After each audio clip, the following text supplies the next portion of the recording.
প্রিয় দর্শক আসসালামু আলাইকুম। আজকে আমরা কথা বলবো স্ট্রোক নিয়ে। স্ট্রোক হচ্ছে দুই ধরনের হতে পারে, একটা হচ্ছে রক্তনালী বন্ধ হয়ে আর একটা হচ্ছে রক্তনালী ফেটে গিয়ে। আমরা আজকে যে রুগীর অপারেশন করব সেই রুগীর স্ট্রোক হয়েছে এবং সেই স্ট্রোকটা হচ্ছে রক্তনালী ফেটে গিয়ে। এটা হচ্ছে সিটি স্ক্যান এই পেশেন্টের। এই সিটি স্ক্যানে দেখেন আমরা দেখতে পাচ্ছি যে এইখানে যে সাদা দেখা যাচ্ছে, এই সাদাটাই হচ্ছে তার হচ্ছে রক্তক্ষরণ। পুরোটা ফিল্ম জুড়ে তার হচ্ছে রক্তক্ষরণ এবং এই রক্ত তার হচ্ছে ব্রেন থেকে শুরু করে ব্রেনের ভিতরে যে পানি রাখার যে জায়গা ভেন্ট্রিকল বলে যাকে, সেটার ভিতরেও ঢুকে গেছে। আমরা প্রত্যেকটা এই যে স্ক্যানগুলোতে দেখতে পাচ্ছি যে তার অনেক রক্তক্ষরণ হয়েছে এবং তার জ্ঞানের মাত্রা কমে গেছে।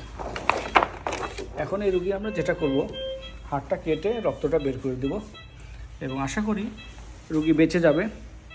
এবং তার একপাশে প্যারালাইসিস হয়েছে, এই প্যারালাইসিসটাও ধীরে ধীরে হয়তো এরপরে ফিজিওথেরাপি দেবো বা অন্যান্য চিকিৎসার মাধ্যমে আস্তে আস্তে যতটুকু পারি সেটা আমরা ফিরে নিয়ে আসার চেষ্টা করব। ধন্যবাদ।